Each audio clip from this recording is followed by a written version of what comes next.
Hello दोस्तों, मैं हूँ राइटर ममता चौधरी। आप देख रहे हैं माही और रणवीर की लव स्टोरी का एपिसोड नंबर 83।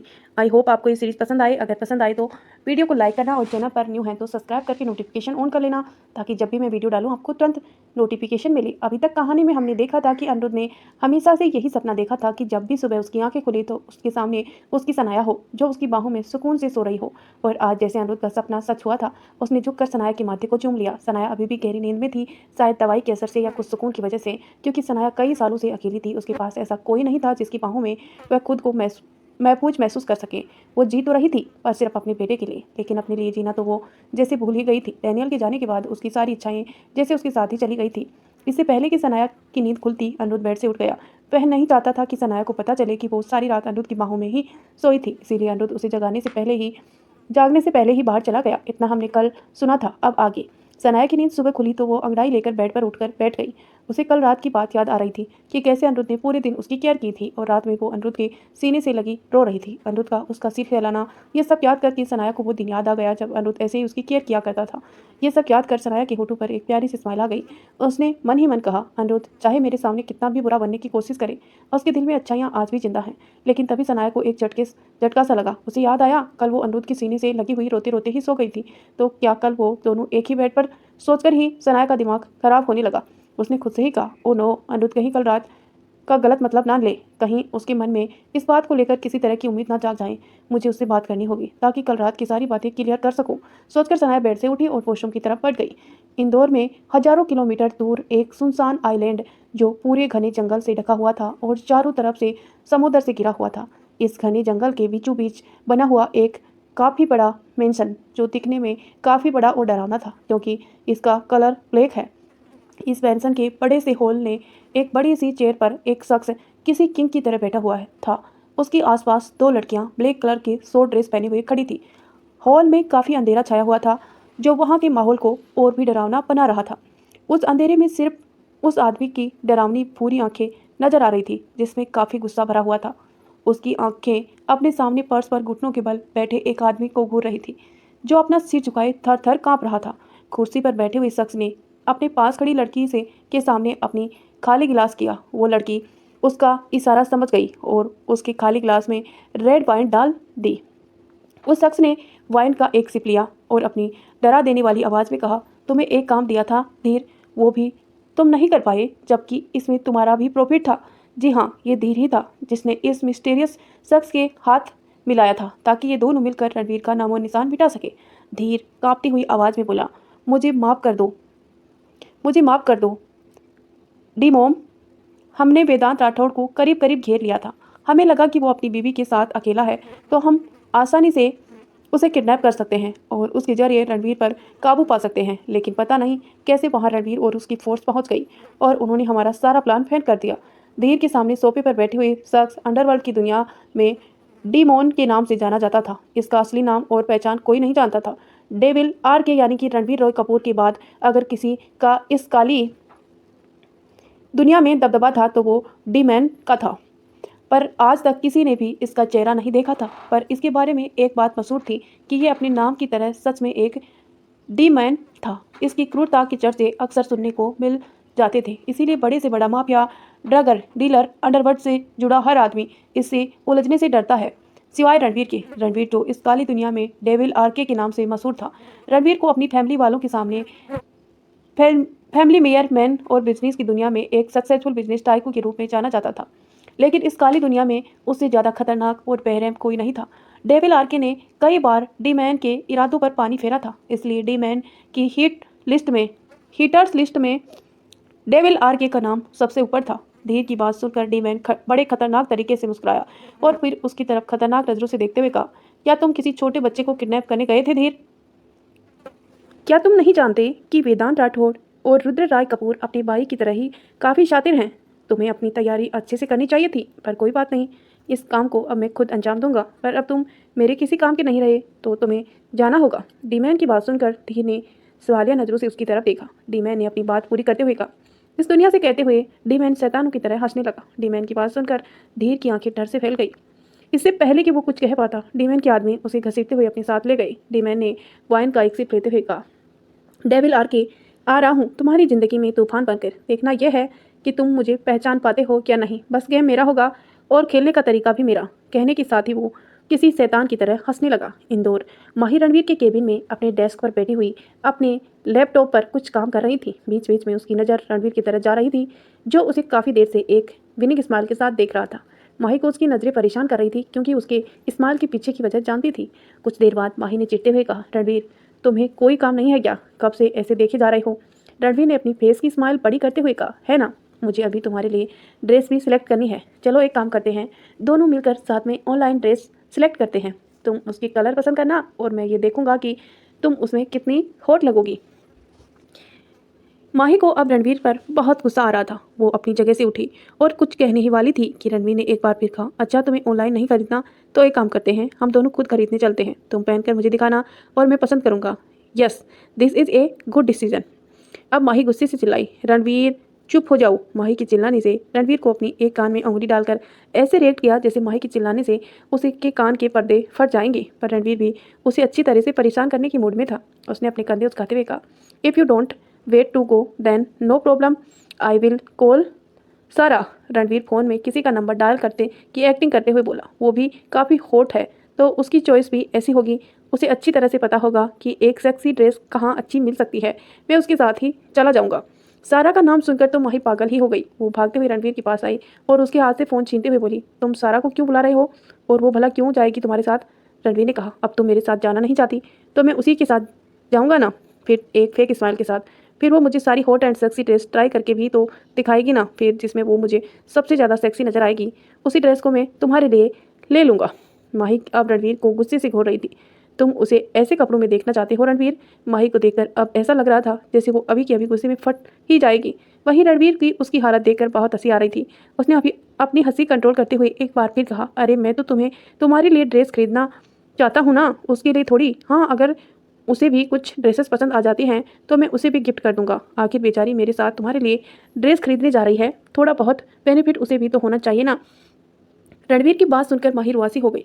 वो रणवीर की गोद में बैठकर उसे गले में बाहें डालते हुए बोली, नहीं, तुम उसके साथ कहीं नहीं जाओगे, ना ही उसे ऐसे कपड़ों में देखोगे।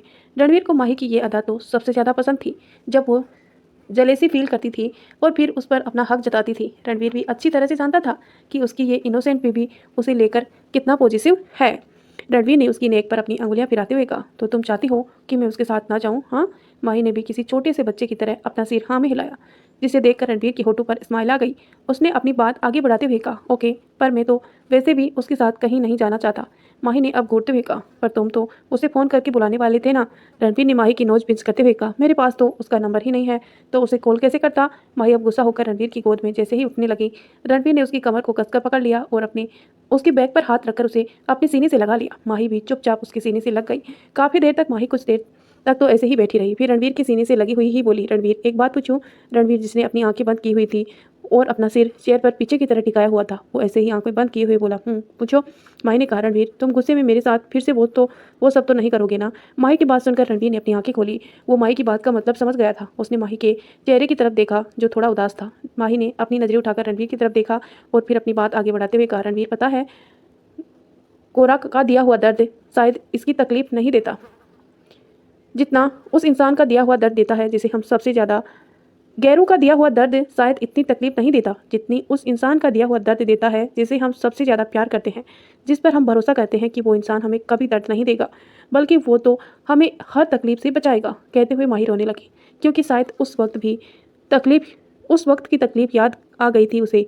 रणवीर ने उसे रोका नहीं, बल्कि बोल दिया। वो चाहता था कि माही अपने दिल के जज्बात हमेशा उसके सामने खुलकर रखे। माही ने रुंधे गले से कहा, पता है रणवीर, उस वक्त जिस्म से कहीं ज़्यादा तकलीफ मेरे दिल को हो रही थी। मुझे तुमसे डर लग रहा था। मुझे तुम मेरे वो रणवीर तो लग ही नहीं रहे थे जिसे मैं प्यार करती हूँ। मुझे वो वक्त याद आ रहा था जब मैं उस विक्रम चौहान की कैद में थी और वो मेरे साथ ज़बरदस्ती करने की कोशिश कर रहा था। उस वक्त मुझे तुम में और विक्रम चौहान में कोई फ़र्क नहीं लगा। तुम्हें कभी भी मुझ पर गुस्सा आए तो मुझे डांट लिया करो, पर कभी ऐसा मत करना। मुझसे वो तकलीफ बर्दाश्त नहीं होती। कहते कहते माही जोर जोर से रोने लगी, जैसे कहीं ना कहीं किसी कोने में ये दर्द आज भी दफन था और वो आंसू के जरिए बाहर निकल रहा था। माही का कहा हर शब्द रणवीर के दिल में एक दर्द पैदा कर रहा था। रणवीर ने माही को वापस अपने सीने से लगा लिया और अपनी आंखें बंद कर ली। उसका चेहरा मासूम और उसकी भीगी आंखें, वो महसूस कर पा रहा था उसने माही को कितनी तकलीफ दी है। जबकि माही तो वो सब डिजर्व ही नहीं करती। माही सिर्फ प्यार पाने के लिए पैदा हुई है और प्यार के लिए ही बनी हुई है। तो क्या डी मैन रणवीर और माही की ज़िंदगी में लेकर आएगा कोई तूफान, या फिर रणवीर उसे भी माही से कर देगा कोसों दूर? तो ये सब तो हम जानेंगे नेक्स्ट पार्ट में शायद। लेकिन उससे पहले आप कमेंट करके बताइए कि क्या आप माही और रणवीर को पास रखना पसंद करते हैं या इन्हें ट्विस्ट लाकर थोड़ा दूर किया जाए। और अगर वीडियो पसंद आ रही है तो प्लीज़ वीडियो को लाइक करना और कमेंट आप जरूर किया करें। आपका कमेंट हमें मोटिवेट करता है स्टोरी को बेहतर तरीके से डिज़ाइन करने के लिए। रणवीर ने उसका सिर सहलाते हुए कहा, आई एम सॉरी जान, मुझे पता है कि मैंने तुम्हें बहुत तकलीफ दी है। तुम वो सब डिजर्व नहीं करती थी। मैं जानता हूँ कि मैं गुस्से में अक्सर अपना कंट्रोल खो देता हूँ। उस वक्त सही गलत मुझे कुछ पता नहीं चला, लेकिन मैं आगे से पूरी कोशिश करूँगा कि अब मैं अपना गुस्सा तुम पर ना निकालूं और तुम्हारे साथ ऐसा हरकत दोबारा कभी ना करूं। माही काफ़ी देर तक रणवीर के सीने से लगी हुई सिसकती रही। जब काफ़ी देर तक रणवीर ने उसे चुप होने का वेट किया, लेकिन जब माही ने काफ़ी देर तक रोना बंद नहीं किया तो उसने माही छेड़ते हुए कहा, अगर तुम रोना बंद नहीं करोगी तो फिर मुझे सारा को साथ ले जाना पड़ेगा। आई थिंक मेरी क्लाइंट के पास तो उसका नंबर डेफिनेटली होगा। माही ने अपना सिर उठाकर अपनी लाल आंखों से रणवीर को घूरते हुए देखा और फिर उसके सीने पर गुस्से से मारते हुए बोली, मैंने तुम्हें मना किया है ना, तुम सारा जैसी लड़कियों से दूर रहा करो और यहाँ मुझे बार बार उसके नाम से चिढ़ाना बंद करो। माही रणवीर के सीने पर गुस्से से अपने छोटे छोटे हाथों से मारे जा रही थी। वहीं रणवीर को उसकी इस हरकत पर जोर से हंसी आ रही थी। भला रणवीर माही को चिढ़ाना बंद कैसे कर सकता था, क्योंकि जब माही चिढ़ते हुए रणवीर पर गुस्सा करती थी उस वक्त रणवीर को वो बहुत ही क्यूट लगती थी। इसीलिए रणवीर अपनी बीवी को चिढ़ाना बंद नहीं करेगा और उसे सारी जिंदगी ऐसे ही परेशान करता रहेगा। जयंत गार्डन एरिया में बेसब्री से रणवीर के आने का वेट कर रहा था। जैसे ही रणवीर, रुद्र और वेदांत की गाड़ी मेंशन के अंदर एंटर हुई, जयंत की आंखें चमकने लगी। रणवीर, रुद्र और वेदांत तीनों ही अपनी अपनी गाड़ियों से बाहर निकले अंदर जाने लगे थे कि जयंत जल्दी से भागता हुआ उसके सामने आकर खड़ा हो गया और खुश होते हुए बोला, मैं आप लोगों का ही वेट कर रहा था। उसकी सांसें भागने की वजह से फूल रही थी। तीनों ने ही पहले उसे कंफ्यूजन से देखा और फिर एक दूसरे की तरफ देखते हुए जैसे इशारे में पूछा, इसे क्या हुआ? जयंत ने अपनी सांसें दुरुस्त करते हुए अपनी बात आगे कही, वो ना मुझे आप लोगों से ना कुछ पूछना है। रणवीर ने अपनी आईब्रो चढ़ाते हुए पूछा, हमसे क्या पूछना था, पूछो। तो जयंत शर्माते हुए बोला, कल जो वहाँ पर डांस कर रही थी, क्या मुझे उसका नंबर मिल सकता है? वो जो नीले रंग की ड्रेस में थी, उसका। वेदांत ने उसे अजीब नजरों से देखते हुए पूछा, क्यों, तुम्हें उसे क्या उसके घर में रिश्ता लेकर जाना है? वेदांत की बात सुनकर तो जयंत का चेहरा शर्म से लाल हो गया। उसने अपना सिर झुकाकर हाँ में हिलाते हुए कहा, सोच तो रहा हूँ, पर एक बार उसे बात तो कर लूँ कि वो मुझसे शादी करने के लिए तैयार है कि नहीं। अब तीनों ही उसे ऐसे देख रहे थे जैसे किसी अजूबे को देख रहे हो। रणवीर ने उसे अजीब सी शक्ल बनाते हुए पूछा, तुम एक स्ट्रिपर से शादी करना चाहते हो? रियली? तुम्हारा दिमाग तो ठिकाने पर है जयंत? जयंत ने वो बनाते हुए कहा, अब डांस करना कोई बुरी बात तो थोड़ी है। डांस करना तो एक कला है और मैं उसकी कला की कदर करता हूँ। कितना अच्छा डांस करती है वो, और वो कितनी खूबसूरत भी है। मैंने तो सोच लिया है कि मैं उससे ही शादी करूँगा और शादी के बाद हमारे 2 बच्चे होंगे। और मैंने तो अपने बच्चों का नाम भी सोच लिया है। प्लीज़ मुझे उसका नंबर दे दो ना, बाकी की सारी सेटिंग मैं खुद ही कर लूँगा।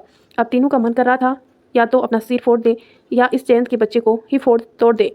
रणवीर ने अपनी आइस रोल करते हुए कहा, वाट ए जोक, कहकर रणवीर अंदर की तरफ चला गया। उसके पीछे पीछे वेदांत, रुद्र भी चले गए। जयंत बेचारा मन मौज कर उन्हें जाते हुए देख रहा था। फिर भी उसने मन ही मन सोचा, मैं तब तक हार नहीं मानूंगा जब तक कि मुझे उसका नंबर मिल नहीं जाता। आखिर बात मेरे प्यार की है और मैं अपना प्यार पाकर ही रहूंगा। अब हाल ये थी कि जहाँ जहाँ रणवीर वहाँ वहाँ जयंत। रणवीर का तो दिमाग खराब हो रहा था। उसने तो सोचा था कि वो जयंत का वीडियो बनाकर उसे जयंत को ब्लैकमेल कर माही से दूर कर ही देगा, पर यहाँ तो जयंत कुमार अलग ही ट्रैक पर निकल गए थे। रात के वक्त डिनर के बाद रणवीर, रुद्र, वेदांत तीनों ही आर के विला के लिए निकल गए थे। उन्हें किसी जरूरी बात के लिए डिस्कशन भी करना था जो वो घर पर नहीं कर सकते थे। तीनों ही आर के विला के टेरिस पर बैठे हुए ड्रिंक कर रहे थे। तभी उसका ध्यान किसी आवाज़ पर चला गया। तीनों की नज़र टेरिस की डोर पर गई तो उसकी आंखें हैरानी से फटी की फटी रह गई, क्योंकि डोर पर जयंत बत्ती सी निकाले उन्हें ही देख रहा था। अब तो रणवीर का मन कर रहा था कि वो बोतल उठाकर जयंत के सिर पर फोड़ दे। जब से वो ऑफिस से आया था जयंत उसके पीछे हाथ धोकर ही पड़ गया था। इससे पहले कि रणवीर जयंत से कुछ पूछा, रुद्र ने खड़े होकर उसे पूछा, तुम यहाँ क्या कर रहे हो और तुम यहाँ आए कैसे? जयंत जल्दी से उन तीनों के पास आया और उनके सामने सोफे पर बैठते हुए बोला, मैं तो जीजू की गाड़ी की डिग्गी में छुप कर आया था। तीनों ने एक साथ हैरानी से पूछा, जीजू? जयंत ने कहा, अरे रणवीर जीजू की, वैसे तो आप दोनों भी मेरे जीजाजी हैं। जयंत की बात सुनकर तीनों ने ही अपनी ड्रिंक पर फोकस करना ही सही समझा, क्योंकि अब तक जयंत की जगह कोई और होता तो कब का वो तीनों से गायब कर चुके होते, खासकर रणवीर।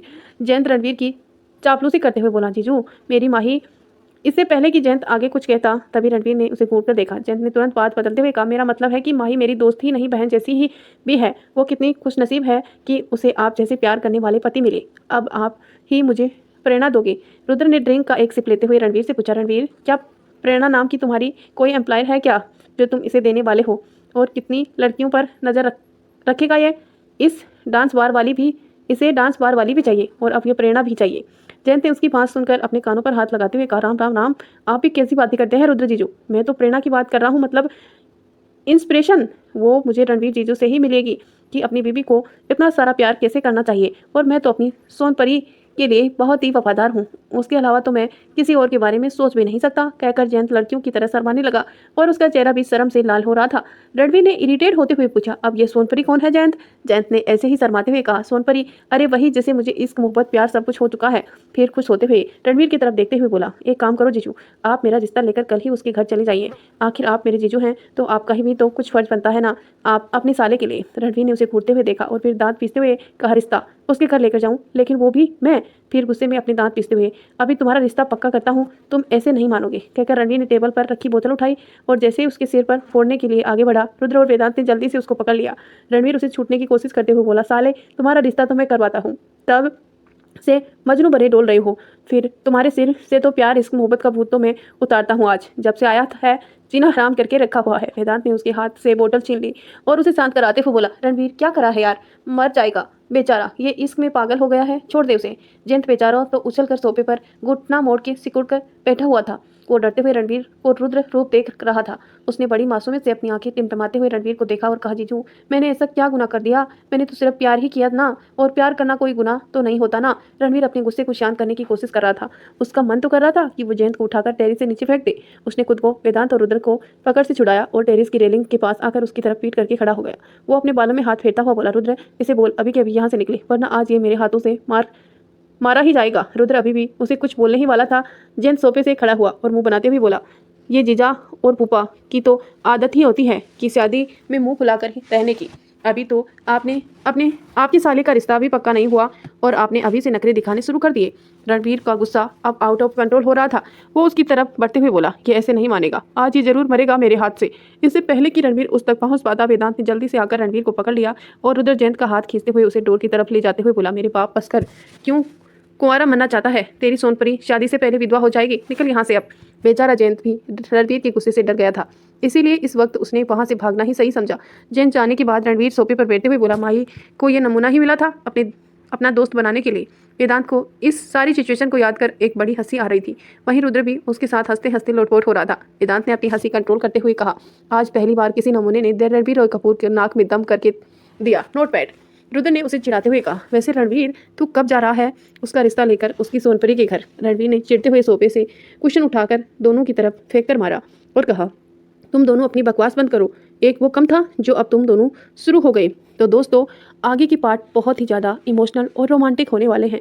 क्या आप देखना पसंद करेंगे? अगर हाँ तो हमें कमेंट करके ज़रूर बताएं, और अगर आपको मेरी वीडियो पसंद आती हैं तो ज़्यादा से ज़्यादा लाइक करें, अपने दोस्तों के साथ शेयर करें, और मेरे चैनल पर पहली बार स्टोरी सुन रहे हैं तो प्लीज़ चैनल को सब्सक्राइब करके नोटिफिकेशन ऑन कर ले।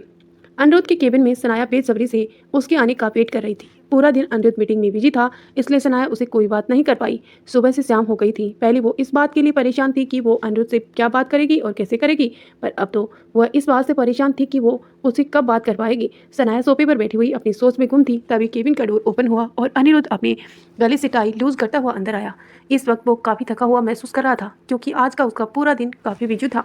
अनिरुद्ध के आते ही सनाया अपनी जगह से खड़ी हुई और जल्दी से उसके पीछे पीछे जाते हुए बोली, अनिरुद्ध मुझे तुमसे। इससे पहले कि सनाया आगे कुछ कहती, अनिरुद्ध अपनी चेयर पर बैठते हुए सनाया से बोला, सनाया प्लीज़ मेरे लिए ब्लैक कॉफ़ी लेकर आओ, आई एम वेरी टायर्ड। कहकर अनिरुद्ध ने चेयर पर पीछे अपना सिर टिका लिया और अपनी आंखें बंद कर ली। सनाया अनिरुद्ध का चेहरा देखकर ही समझ गई कि वो बहुत ही ज़्यादा थका हुआ है, इसलिए वो उसके लिए कॉफ़ी लेने चली गई। कुछ देर बाद सनाया कॉफ़ी लेकर आई और डेस्क पर कप रखते हुए बोली, अनिरुद्ध मुझे तुमसे कुछ बात करनी थी। अनिरुद्ध ने अपनी आंखें खोलकर सनाया की तरफ देखा। वो कुछ कहने ही वाला था कि उसका फ़ोन रिंग करने लगा। अनिरुद्ध ने फ़ोन पिक किया, सामने वाले को कुछ इंस्ट्रक्शन देकर फ़ोन डिस्कनेक्ट कर दिया। अनिरुद्ध ने कॉफ़ी पीते हुए ही सनाया से कहा, सनाया तुम्हें याद है ना, आज शाम को हमें एक बिजनेस पार्टी में जाना है और वहाँ पर मुझे एक मीटिंग भी अटेंड करनी है, तो उसके सारे डॉक्यूमेंट तुमने रेडी कर लिए है ना? सनाया ने हामी से हिलाते हुए कहा, हाँ अनिरुद्ध मैंने सारे डॉक्यूमेंट रेडी कर लिए हैं, पर क्या पार्टी में मेरा जाना जरूरी है? अगर तुम ही चले जाते तो। अनिरुद्ध ने कॉफ़ी का कप डेस्क पर रखते हुए कहा, तुम मेरी PA हो, उस हिसाब से तुम्हें वहाँ होना चाहिए और ये ज़रूरी मीटिंग है, इसमें तुम्हारा होना भी ज़रूरी है। फिर उसने फ़ोन में टाइम देखते हुए बोला, तो अब 5:30 बज गए हैं, हमें 7 बजे तक निकलना है, तुम्हारे पास 1.5 घंटे का टाइम है, तुम जल्दी से रेडी हो जाओ। मैंने तुम्हारे केबिन में तुम्हारे लिए ड्रेस रखवा दी है, तुम रेडी होकर मेरे साथ ही चलोगी, ठीक है? सनाया की बात तो अभी भी अधूरी ही रह गई। उसने सोच लिया कि अब वो कल ही अनिरुद्ध से बात कर पाएगी। सोचकर वो उसकी केबिन से बाहर निकली और अपने केबिन में आ गई। शाम के 7 बजे सनाया पार्टी में जाने के लिए रेडी थी। अनिरुद्ध उसका अपनी गाड़ी में वेट करते हुए पार्किंग में ही बैठा हुआ था। सनाया ने एक डार्क ब्लू कलर की बहुत ही खूबसूरत सी नी लेंथ ड्रेस पहनी हुई थी, जिसमें वो काफ़ी खूबसूरत लग रही थी। वैसे ज़्यादातर सनाया नॉर्मल कपड़ों में ही रहती थी। कुछ सालों से उसने खुद पर ध्यान देना ही बंद कर दिया था। सनाया पहले ऐसी नहीं थी।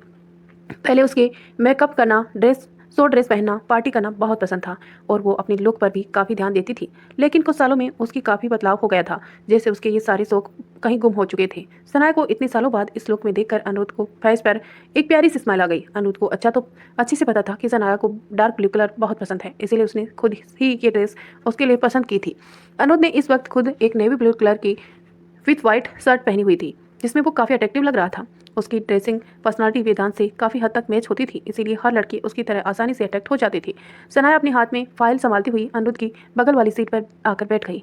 उसका ध्यान अभी अनिरुद्ध की नज़रों की तरफ नहीं था, जो कब से उसे एकटक देखे जा रहा था। सनाया ने बिना उसकी तरफ देखे अपनी सीट बेल्ट लगाते हुए कहा, चलो अनिरुद्ध, मैंने सारे डॉक्यूमेंट ले लिए हैं। सनाया की आवाज़ से अनिरुद्ध जैसे अपने होश में आया। उसने सनाया को कॉम्प्लीमेंट देते हुए कहा, by the way you are looking very beautiful today Sanaya.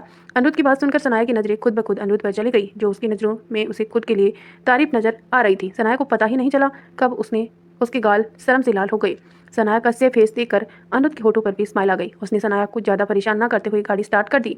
एक काफ़ी बड़ा हॉल, जहाँ रुद्र, रणवीर, वेदांत तीनों ही अलग अलग सोफे पर बैठे सामने की बड़ी सी स्क्रीन की तरफ देख रहे थे, जिस पर 3 अलग अलग आदमियों के साथ उसकी वीडियो कॉन्फ्रेंस हो रही थी। ये मीटिंग कोई बिजनेस मीटिंग नहीं थी, बल्कि उसकी बिल्कुल उसकी सीक्रेट दुनिया से जुड़े हुए एक सीक्रेट मीटिंग थी। वो तीनों आदमी उसके खास आदमी थे, जो अलग अलग देशों में उसके एजेंट के रूप में काम करते थे।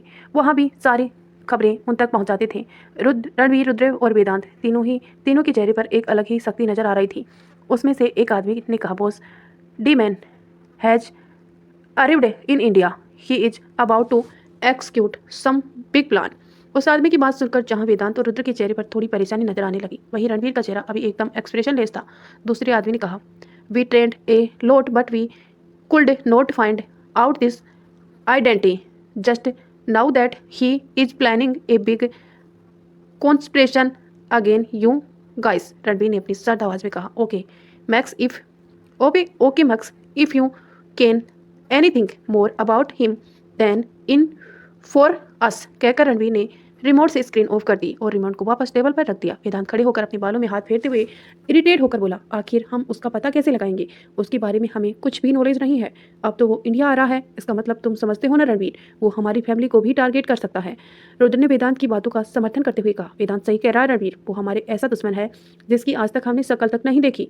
उसकी असली पहचान क्या है कोई नहीं जानता। कैसे करेंगे हम उसका मुकाबला? वैसे भी वो अपनी सभी चालें सीक्रेट तरीके से चलता है।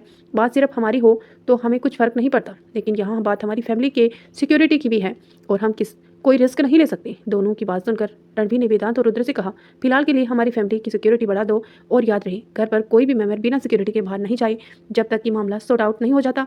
वेदांत ने अपना सिर हाँ में हिलाते हुए कहा, मैं अभी शेरा से बात करता हूँ। कहकर वेदांत वहाँ से निकल गए। रुद्र ने कहा, मैं अपने सारे आदमियों को हर तरफ फैला देता हूँ ताकि अगर उन्हें किसी भी तरह का डाउट हो या किसी पर भी कोई भी डाउट हो तो हमें इन्फॉर्म कर दे। कहकर वो भी वहाँ से निकल गया। रणवीर अभी भी सोफे पर बैठा हुआ कुछ सोच रहा था। दोनों के जाने के बाद उसके फेस पर एक खतरनाक वाली स्माइल आ गई। उसने अपना सिर सोफे के पीछे टिका लिया और एक टक सीलिंग को देखते हुए बोला, डी मैन, आखिरकार मेरा शक सही निकला। तुम मुझ तक पहुंचने के लिए धीर का इस्तेमाल कर रहे थे। छी, कौन जानता है किसने किसके लिए जाल बिछाया है। कहकर रणवीर एक खतरनाक वाली हंसी हंसने लगा, जो पूरी तरह से उसे डेविल साबित कर रही थी। रणवीर की एक खासियत थी, चाहे सिचुएशन कितनी भी खतरनाक हो, वो कभी घबराता नहीं था। उसका दिमाग किसी भी खतरनाक सिचुएशन के लिए भी काफ़ी अच्छे से काम करता था। उसकी चालों को समझना हर किसी की बस की बात नहीं थी। आखिरकार वो ऐसे ही थोड़ी अंडरवर्ल्ड किंग बना था। डीमैन, जिससे दुनिया के बड़े से बड़े माफिया डरते थे, उसने खुद कई बार रणवीर से मात खाई थी। इसीलिए तो वो रणवीर को ख़त्म करने पर आमदा हुआ था और स्पेशली उसके लिए इंडिया आ रहा था। मीटिंग खत्म हो चुकी थी। अनिरुद्ध और शनाया अब पार्टी अटेंड करने के लिए पार्टी हॉल पहुंच चुके थे। अनिरुद्ध वहां पार्टी में अपने किसी बिजनेस पार्टनर से बात कर रहा था। शनाया को वहां अपना कोई काम जरूरी नहीं लगा, तो वो एक सॉफ्ट ड्रिंक लेकर सोफे पर बैठ गई और अपना फ़ोन देखने लगी। उसने कुछ देर आरव से बात की और उसे समझाकर सोने के लिए कह दिया। आज उसकी मेड घर पर ही रुक गई थी क्योंकि सनाया को लगा कि शायद वो आज लेट हो सकती है, इसलिए उसने मेड को घर रुकने के लिए ही कह दिया था। अपने बिजनेस पार्टनर से बात करने के बाद अनिरुद्ध सनाया की तरफ बढ़ा क्योंकि उसे पता था कि सनाया ज़्यादा देर तक इस पार्टी में नहीं रुक सकती। उसे घर जाकर आरव को भी संभालना था, इसलिए उसने सोचा कि वो सनाया को जल्द ही घर ड्रॉप कर देगा। वो अभी उस तक पहुंचने ही वाला था कि उसके रास्ते में मीसा उसे टकरा गई। मीसा को देखकर अनिरुद्ध ने उसे खुद से दूर करते हुए पूछा, तुम भी इस पार्टी में? वैसे तुम यहाँ क्या करने आई हो? मीसा तिरछे स्माइल के साथ बोली, अब तुमने तो मुझे छोड़ दिया, इसका मतलब ये नहीं कि मुझे कोई अपनाएगा नहीं। मैं भी अपने बॉस के साथ इस पार्टी में आई हूँ। फिर अनिरुद्ध की लोस्ट भरी नजरों से देखते हुए, वैसे एक बात है अनिरुद्ध, जो बात तुम में है वो उसमें नहीं है। तुम्हारी वो वाइल्डनेस मैं आज भी मिस करती हूँ। क्या सोचते हो आज की रात एक बार फिर हम दोनों? मीसा ने एक मीनिंगफुल के साथ अपनी बात अधूरी छोड़ दी। अनिरुद्ध अभी थोड़ा जल्दी में था, वरना वो मीसा की सारी ठग एक ही बार में उतार देता। मीसा एक बार फिर से उसके करीब आ गई थी। अनिरुद्ध ने इरिटेट होकर उसे खुद से दूर करते हुए कहा, अपनी ये हवस अपने बॉस से ही पूरी करो मुझे, क्योंकि मुझे तुम में कोई इंटरेस्ट नहीं है मीसा, सो गेट लॉस्ट। मीसा भी इतनी आसानी से उसका पीछा नहीं छोड़ने वाली थी। उसने फिर थोड़ी सैड होते हुए कहा, कोई बात नहीं अनिरुद्ध, मैं अब कभी तुम्हारे सामने नहीं आऊँगी, पर क्या आखिरी बार तुम मेरे साथ एक ड्रिंक नहीं ले सकते? आखिरकार तुमने कितना वक्त और कितनी रातें साथ में जो बिताई हैं। अनुराग अब किसी भी तरह से उसकी अपना पीछा छुड़ाना चाहता था, इसीलिए उसने सोचा कि एक ड्रिंक साथ में लेने में कोई बुराई नहीं है।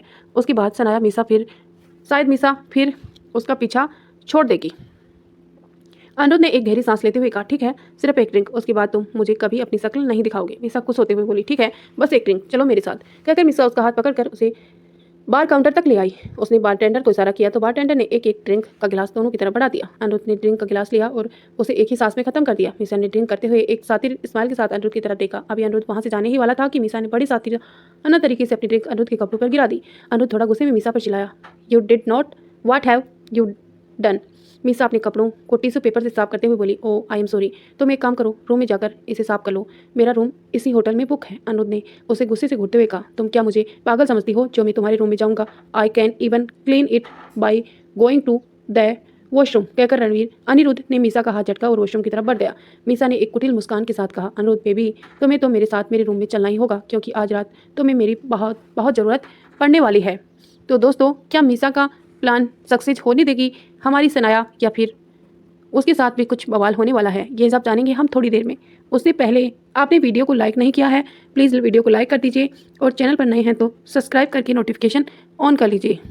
पूरी रात अनिरुद्ध सनाया के साथ कई बार अल्टीमेट हुआ। आखिरकार सुबह के 4 बजे वह सर्टिफाइड होकर उसके बगल में ही लेट गया। सनाया की आंखें थकान की वजह से खुद ब खुद बंद हो गई। अनिरुद्ध ने सनाया का चेहरा देखा जो इस वक्त काफ़ी थका हुआ और मुरझाया हुआ था। इस सब में सनाया की हालत बहुत ही ख़राब हो गई थी क्योंकि अनिरुद्ध उसके साथ काफ़ी ज़्यादा वाइल्ड हो रहा था। उसने सनाया के माथे को चूम लिया और उसे अपनी बाहों में भरकर सो गया। दूसरा दिन सुबह अनिरुद्ध की नींद किसी के सिसकने की आवाज़ से खुली। अनिरुद्ध ने अपने बगल में दूसरी तरफ नजर डाली जहां सनाया उसकी तरफ पीट के तकिए में मुंह छुपाए रो रही थी। उसने खुद को अच्छी तरह से ब्लैंकेट में कवर किया हुआ था।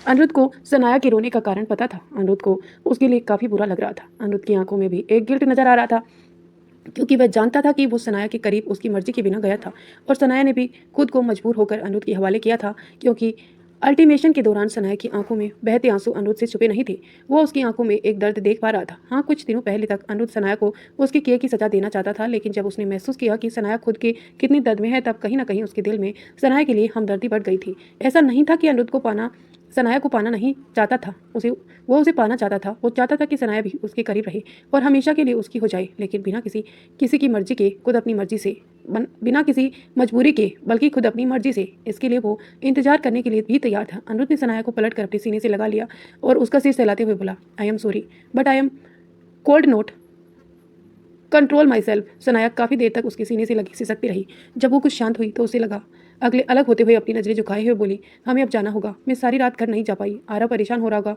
कहकर सनाया ने ब्लैंकेट से खुद को अच्छी तरह से लपेटा और वॉशरूम की तरफ बढ़ गई। देखकर अनिरुद्ध ने सनाया को घर ड्रॉप कर दिया। पूरे रास्ते सनाया ने एक भी बार अनिरुद्ध से नजरें नहीं मिलाई, ना ही कोई बात की। अनिरुद्ध भी उसकी सिचुएशन को समझ रहा था, इस वक्त वो कैसा महसूस कर रही है, इसीलिए उसने भी उसे कोई बात नहीं की। सनाया ने की गाड़ी से बाहर जाते ही अनिरुद्ध, जिसका फेस अभी तक शांत था, अचानक ही उसके चेहरे के भाव एकदम सख्त हो गए। वह अपनी पकड़ स्टीयरिंग व्हील पर कसते हुए बोला, मीसा, तुमने जो किया है ना उसकी भरपाई तो तुम्हें करनी होगी। बहुत शौक है ना लोगों को ट्रक देकर उसके साथ अल्टीमेट होने का, आज तुम्हारे सारे शौक उतारता हूँ, कहकर अनिरुद्ध ने गुस्से में गाड़ी स्टार्ट की और स्पीड से ड्राइव करते हुए वहां से निकल गया। कपूर मेंशन। डाइनिंग टेबल पर सभी बैठे हुए नाश्ता कर रहे थे। वहीं जयंत का फेस उतरा हुआ था। वो गुमसुम सा प्लेट में खाली चम्मच घुमा रहा था। दादी ने जब जयंत को नाश्ता करते हुए नहीं देखा और ऐसे गुमसुम देखा तो उसे पूछा, जयंत बेटा क्या हुआ, नाश्ता क्यों नहीं कर रही हो, क्या तुम्हारी तबीयत ठीक नहीं है? दादी की बात सुनकर माही ने भी जयंत की तरफ देखा। वैसे तो वो भी काफी कब से नोटिस कर रही थी कि जयंत काफी गुमसुम सा है, तो उसने भी जयंत से पूछा, हाँ बोलो ना जयंत क्या हुआ, क्या तुम्हारी तबीयत ठीक नहीं है या फिर तुम्हें कुछ और खाना है तो बताओ, मैं बना देती हूँ। माही की बात सुनकर जयंत ने अपनी नजरें उठाकर पहले तो दादी की तरफ देखा और फिर माही की तरफ, फिर दोबारा अपना मुंह लटकाते हुए बोला, ये प्यार का बुखार है दादी, इसमें ना भूख लगती है और ना प्यास लगती है। तभी रणवीर, वेदांत और रुद्र तीनों ही एक साथ खांसने लगे, क्योंकि खांसते हुए उसका खाना गले में अटक गया था। उसने इस कारण भी कि जयंत ही था, इसका कारण भी जयंत था। रुद्र जो रणवीर के बगल में ही बैठा हुआ था, उसने पानी पीते हुए धीरे से रणवीर से कहा, ये क्या हमें मरवाना चाहता है जो यहाँ बैठकर सबके सामने ऐसी बात कर रहा है, कहीं ये बोल ना दे इसे किससे प्यार हो गया। जयंत की बात सुनकर दादी ने अपना गला साफ किया और फिर थोड़ा नरम लहजे में जयंत से पूछी, जयंत तुम्हें किससे प्यार हो गया, हमें बताओ, मैं और तुम्हारी दादी दोनों मिलकर उसे घर तुम्हारा रिश्ता लेकर जाएंगे। माही ने भी उसे हाँ में हाँ मिलाते हुए कहा, हाँ तुम बताओ, मैं भी साथ में जाऊंगी दादी और दादाजी के साथ, आखिर तुम मेरे बचपन के दोस्त हो, मेरा भी तो कुछ फर्ज बनता है। उसकी बात सुनकर रणवीर मन ही बोला, हो गया गुड़ गोबर, अब ये लोग क्या डांस बार में रिश्ता लेकर जाएंगे, कैसे लगेगा, वैसे अच्छा तो नहीं लगेगा। तभी उसके कान में एक बार फिर जयंत की आवाज़ आई और उसका ध्यान जयंत की बातों की तरफ चला गया, जो दादा और दादी जी को अपनी दुख भरी दास्तां बताते हुए कह रहा था, दादी मुझे तो ये भी नहीं पता कि वो लड़की रहती कहाँ है, पर जीजू तो बता सकते हैं, वो सब जानते हैं, उस लड़की को भी जानते हैं, पर यह है कि मुझे उसका फ़ोन नंबर भी नहीं दे रहे हैं। मैंने उससे कहा भी था कि मेरा रिश्ता लेकर उनके घर चले जाऊँ, उल्टा ये तो मेरे प्यार के दुश्मन बन बैठे। अब तो हम मौजूद सभी लोग रणवीर को ही घूर रहे थे, सभी यही सोच रहे थे कि आखिर रणवीर को प्रॉब्लम क्या है जयंत और उस लड़की की शादी से। वहीं वेदांत और रुद्र वो तो अब अगल बगल झांकने लगे। रुद्र ने धीरे से वेदांत से कहा, चुपचाप यहाँ से खिसक ले वेदांत, वरना पता चला हमें भी लपेटे में आ गए, ये जयंत तो हमें पिटवा कर ही मानेगा, इसे कुछ ज्यादा ही हल्के में ले लिया हमने। सभी का ध्यान रणवीर की तरफ था, इसीलिए रुद्र और वेदांत जैसे ही वहां से जाने के लिए खड़े हुए, रणवीर ने दोनों को खा जाने वाली नजरों से घूरा और मन ही मन कहा, कमीनों सालों, मुझे यहाँ फंसाकर खुद खिसक रहे हो, एक बार यहाँ का मामला निपट लूं, फिर तुम दोनों को भी निपटता हूँ। वेदांत और रुद्र दोनों ही लाचारी भरी नजरों से देखते हुए वहां से खिसक लिए, क्योंकि उन्हें पहले ही इमेजिंग कर लिया था कि जैसे ही उनकी पोल इन सबके सामने खुलेगी, दादी अपना बेलन लेकर और दादाजी अपनी राइफल लेकर उन तीनों के पीछे उन्हें मारने के लिए दौड़ेंगे। उन दोनों के जाते ही रणवीर ने गहरी सांस लेते हुए अपना सिर नाम में हिलाया, फिर उसने जयंत को ऐसे घूरा जैसे अभी मार कर उसका कीमा ही बना देगा। तभी एक बार फिर दादी की आवाज़ उसके कान में आई, रणवीर बता क्यों नहीं रहा है कि तू इस रिश्ते के खिलाफ क्यों है। रणवीर ने एक लंबी सांस ली और खुद को शांत करते हुए दादी से कहा, दादी मुझे इसकी रिश्ते में कोई दिक्कत नहीं है, अगर लड़की वैसी होती जैसी इसके परिवार वाले पसंद करते हैं। अब आपको पता है ना कि जयंत की फैमिली कितने पुराने विचारों की है और उनके घर में एक सीधी सादी घरेलू टाइप की लड़की ही उनकी बहू बन सकती है, जबकि वो लड़की काफ़ी मॉडर्न है, छोटे छोटे कपड़े पहनकर पार्टी में डांस करती है। अब आप ही बताइए, क्या ऐसे लड़की को कोई पुराने विचारों वाला परिवार अपनी बहू बनाकर ना स्वीकार करेगा। इसीलिए मैंने इसे मना किया और समझाया भी कि उस लड़की से दूर रहे, पर यह है कि मानने को तैयार ही नहीं है। फिर कुछ देर रुककर रणवीर ने बेचारों वाली शक्ल बनाते हुए कहा, जयंत हमारे घर रहने आया है और अगर ऐसे चक्कर में फंस गया तो कल को इसके माँ बाप यही कहेंगे ना कि माँ का लाडला तो कपूर फैमिली में जाकर बिगड़ गया, तो हमें भी तो कुछ सोचना पड़ता है ना। रणवीर की बात सुनकर दादी थोड़ी सोच में पड़ गई, उसे कहीं ना कहीं रणवीर की बात सही भी लग रही थी। वहीं रणवीर मन ही मन खुद को शाबाशी देते हुए कहा और खुश हो रहा था, पर तभी जयंत ने एक और झटका देते हुए कहा, पर मैंने अपनी माँ को सारी बात बता दी थी और उसे कोई दिक्कत नहीं है ऐसी लड़की को अपनी बहू बनाने में। वो भी इस बात को समझती है कि शहरों में लड़कियां कैसी रहती हैं। उन्हें तो मुझसे ये कहा है कि अगर लड़की तुम्हें पसंद है तो हमारी भी पसंद होगी। अब रणवीर ने मन ही मन अपना माथा पीट लिया, ये लड़का तो समझने के लिए तैयार ही नहीं है। फिर उसने खुद को शांत करते हुए एक बनावटी स्माइल के साथ जयंत से कहा, ठीक है जयंत, रिश्ते की बात तो बाद में करेंगे, पहले तुम उसे मिल लो, उसे समझ लो और तभी जाकर रिश्ते की बात आगे बढ़ाएंगे। तो रेडी रहना, शाम को ही मैं तुम्हें उसे मिलवाने ले जाऊंगा। रणवीर की बात सुनकर जयंत का चेहरा एकदम खिल गया। बाकी सबको भी रणवीर की बात सही लगी, इसीलिए उन्हें सभी को कोई प्रॉब्लम नहीं थी। रणवीर ने अपनी चेयर से खड़े होते हुए कहा, माही वो मेरी फाइल रखी थी रूम में, पर अब मुझे मिल नहीं रही है, जरा आकर बताओ कहाँ रखी है। माही ने कुछ सोचते हुए जवाब दिया, कौन सी फाइल रणवीर, मैंने तुम्हारी कोई फाइल ही नहीं देखी है। दरअसल रणवीर माही को बहाने से रूम में बुला रहा था, लेकिन माही थी कि वह उसके इशारे को समझ ही नहीं पाई। अब रणवीर को माही पर इतना गुस्सा आ रहा था कि उसका एक मन हुआ कि वो सबके सामने माही को उठाकर रूम में ले जाए और उसकी अच्छी तरह से समझाए कि वो उसे रूम में क्यों बुला रहा था। उसने इरिटेट होकर मन ही मन कहा, सारे पागल क्या मेरे ही पल्ले पड़े हैं, एक से बढ़कर एक नमूने भरे पड़े हैं घर में। इस बार रणवीर ने थोड़ी सख्ती से कहा, फाइल वही टेबल पर रखी हुई थी, पर अब नहीं, वहाँ नहीं है, तो पहले तुम्हें पता होना चाहिए कि वो कहाँ रखी है। अब चुपचाप रूम में आकर उसे ढूंढ कर दो मुझे, कहकर रणवीर अपने रूम की तरफ बढ़ गया। कोई और समझे या ना समझे, प्रिया और सारिका दोनों ही रणवीर का इशारा समझ चुकी थी, इसलिए वो दोनों ही सिर झुकाए दबी हंसी हंस रही थी। अनिता जी ने माही से कहा, माही बेटा चली जाओ, हो सकता है कुछ जरूरी फाइल हो, उसे मिल नहीं रही हो, इसीलिए इरिटेट हो रहा हो, जाकर ढूंढ दो उसे। माही ने हाँ में अपना सिर हिलाया और वो भी रूम की तरफ चली गई। अनिरुद्ध एक प्लेट के सामने खड़ा हुआ बेल प्रेस किया जा रहा था। इस वक्त उसका चेहरा गुस्से में तलमला रहा था। कुछ ही देर में मीसा ने आकर डोर ओपन किया। जब उसने सामने अनिरुद्ध को देखा, जो गुस्से में लाल आंखों से उसे ऐसे देख रहा था जैसे आज उसकी जान ही ले लेगा। अनिरुद्ध को इतना गुस्से में देखकर मीसा समझ गई कि आज अनिरुद्ध उसे छोड़ेगा नहीं। उसकी कल रात की हरकतें की वजह से अनिरुद्ध बहुत ज्यादा गुस्से में है, और वो ये भी जानती थी कि अनिरुद्ध को जब भी गुस्सा आता था तो कब क्या कर जाए कोई नहीं कह सकता था, क्योंकि पहले भी वो एक दो बार गुस्से में मीसा को हर्ट कर चुका था। मीसा जल्दी से जैसे ही डोर बंद करने लगी, अनिरुद्ध दरवाजे को धक्का तो हुए अंदर आ गया। तो दोस्तों, क्या करने वाला है अनिरुद्ध मीसा के साथ, ये तो हम जानेंगे नेक्स्ट एपिसोड में। तब तक आप हमारे चैनल पर बने रहें, वीडियो को लाइक करें, चैनल को सब्सक्राइब करें, अपने दोस्तों के साथ शेयर करें और हमें प्यारे प्यारे कमेंट जरूर करें ताकि मुझे मोटिवेशन मिले। और हाँ, आगे के आने वाले कुछ पार्ट बहुत ही ज़्यादा इमोशनल, डरावने और रोमांटिक होने वाले हैं, तो प्लीज़ चैनल के साथ बने रहिए और कमेंट जरूर किया करें, और जितना हो सके जितना लाइक किया करें ताकि मुझे बूस्ट मिले। धन्यवाद दोस्तों, यहाँ तक बने रहने के लिए। मिलती हूँ नेक्स्ट पार्ट में।